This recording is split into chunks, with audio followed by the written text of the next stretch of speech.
여러분, 혹시 이런 생각 해보신 적 있으세요? 세상에서 가장 많은 정성과 재료가 들어간 건물은 뭘까? 피라미드, 만리장성, 아니면 어마어마하게 화려한 현대의 초고층 빌딩.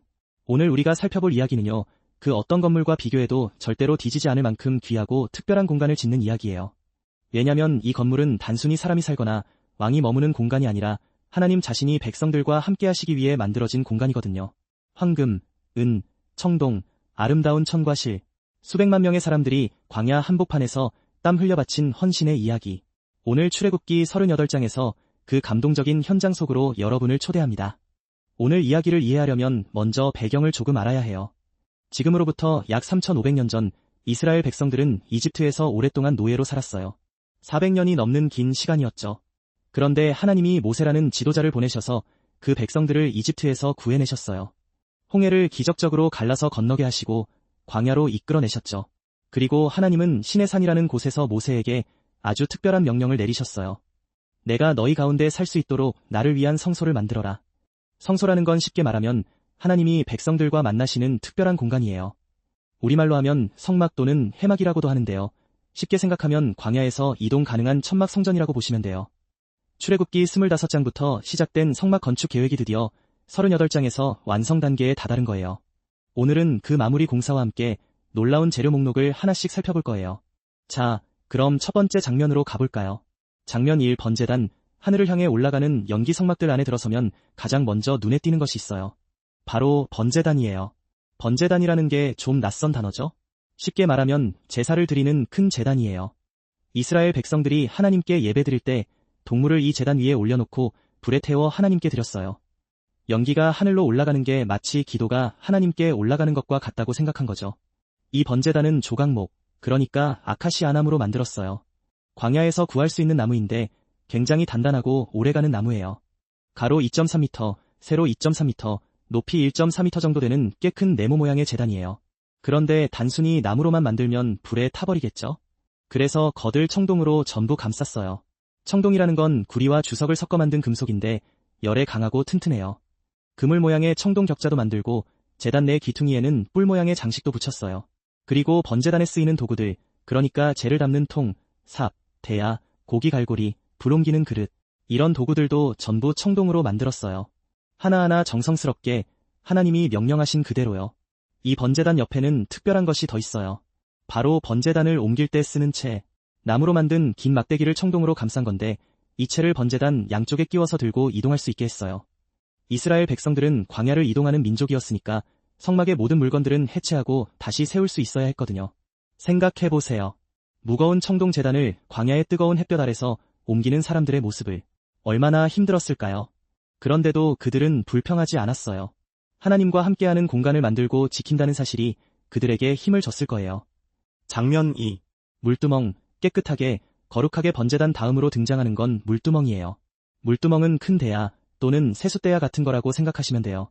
제사장들이 성막 안에 들어가기 전에 손과 발을 씻는 용도예요. 왜 씻어야 했을까요? 하나님은 거룩한 분이시잖아요. 그 거룩하신 하나님을 만나러 가는 제사장들이 먼지 묻고 더러운 손발로 들어갈 수는 없었던 거죠. 몸을 씻는 행위가 단순한 위생의 문제가 아니라 나는 지금 거룩하신 하나님 앞에 나아갑니다. 라는 마음의 준비를 표현하는 거였어요. 그런데 이 물두멍에는 아주 감동적인 비밀이 숨어 있어요. 물두멍은 청동으로 만들었는데요. 그 청동의 출처가 특별해요. 바로 이스라엘 여인들이 바친 넛 거울로 만든 거예요. 지금 우리는 거울이라고 하면 유리로 된 것을 생각하지만 그 시대에는 청동을 아주 매끄럽게 갈아서 거울로 사용했어요. 금속 거울이었던 거예요. 거울이 얼마나 귀한 물건인지 아시죠? 그 시대의 여성들에게 거울은 지금으로 치면 최고급 명품 같은 거였을 거예요. 이집트에 있을 때 가지고 나온 소중한 물건이었을 텐데 그걸 아낌없이 하나님께 드린 거예요. 제 가장 소중한 것을 하나님께 드릴게요. 얼마나 아름다운 마음인가요? 그 거울들이 녹아서 하나님의 집에서 쓰이는 물두멍이 됐어요. 어쩌면 그 물두멍 앞에서 제사장들이 손을 씻을 때마다 그 여인들의 헌신이 함께 빛났을 거예요. 장면 3 성막의 뜰, 커튼과 기둥으로 만든 울타리. 이제 성막 전체를 둘러싸는 뜰을 만들 차례예요. 성막의 뜰은 쉽게 말해서 성막 건물 주변을 둘러싸는 울타리 공간이에요. 가로 46m, 세로 23m 정도 되는 꽤 넓은 공간인데요. 이 뜰의 경계를 만들기 위해서 가는 배실로 짠 고운 천을 빙 둘러쳤어요. 그 천을 지지하는 기둥이 총 60개였어요. 기둥은 청동 받침 위에 세우고 기둥 머리 부분과 연결고리는 은으로 만들었어요. 그 기둥들 사이사이에 흰색의 고운배 천을 펼쳐 연결하니까 마치 하얀 커튼으로 둘러싸인 넓은 마당 같은 공간이 완성된 거예요. 성막의 입구, 즉 동쪽 문 쪽에는 특히 아름다운 천을 만들었어요. 파랑, 보라, 빨강 실과 고운 배실을 섞어 짠 화려한 휘장이었는데 술을 놓은 것처럼 정교하게 만들어서 입구를 장식했어요. 이뜰을 완성하고 나면 밖에서 보면 하얀 천으로 둘러싸인 큰 공간 안에 화려한 성막이 자리 잡고 있는 모습이 됐을 거예요. 광야의 모래바람 속에서 이렇게 아름다운 공간이 만들어졌다니 정말 신기하고 놀랍지 않나요? 지나가는 사람이 봤다면 분명히 깜짝 놀랐을 거예요. 저게 뭐지? 저 광야 한복판에 저런 곳이? 하면서요. 장면사, 브살렐과 장인들, 하나님이 선택한 사람들, 이 엄청난 공사를 총지휘한 사람이 있어요. 바로 브살렐이에요. 브살렐, 이름이 좀 낯설죠? 이 사람은 유다 지파, 즉 유다 집안 출신이에요. 할아버지 이름은 훌, 아버지 이름은 우리. 그리고 이 브살렐에 대해 성경은 아주 특별한 표현을 써요. 하나님의 영이 그에게 충만하여 지혜와 총명과 지식과 온갖 기술을 갖추게 하셨다. 하나님이 직접 선택하셔서 특별한 능력을 주신 장인이에요. 금, 은, 청동으로 작업하는 기술, 보석을 세공하는 기술, 나무를 정교하게 다루는 기술. 이 모든 것에 뛰어난 사람이었어요. 그 옆에는 오홀리압이라는 사람도 있었어요. 단 지파 출신으로 브살렐과 함께 공사를 이끈 또 다른 핵심 장인이었죠. 이 두 사람을 중심으로 수많은 기술자들이 함께 일했어요. 생각해보면 참 흥미로워요. 이스라엘 백성들은 이집트에서 노예였잖아요. 노예라는 건 자기 마음대로 일하는 게 아니라 시키는 대로 강제로 일하는 거잖아요. 그런데 그 오랜 노예 생활 속에서도 하나님은 브살렐이라는 사람에게 특별한 재능을 키워두셨던 거예요. 마치 이 순간을 위해 준비해두신 것처럼요. 여러분도 혹시 내가 무슨 능력이 있겠어? 라고 생각하신 적 있으신가요? 브살렐의 이야기는 우리에게 이렇게 말하는 것 같아요. 하나님은 우리 각자에게 이미 어떤 소중한 능력을 심어두셨다고요. 장면 5 놀라운 재료 목록, 숫자로 보는 헌신자, 이제 가장 깜짝 놀랄 장면이에요. 출애굽기 38장의 후반부에는 성막을 짓는 데 쓰인 재료들의 총량이 기록되어 있어요. 마치 현대의 건축 원가 명세서처럼요. 이게 얼마나 놀라운 숫자인지 한번 살펴볼게요. 먼저 금, 성막 건축에 사용된 금의 총량은 29달란트 730세겔이에요. 달란트와 세겔이라는 단위가 낯설죠? 현대 단위로 환산하면 약 1톤이 넘는 금이에요. 1톤이요.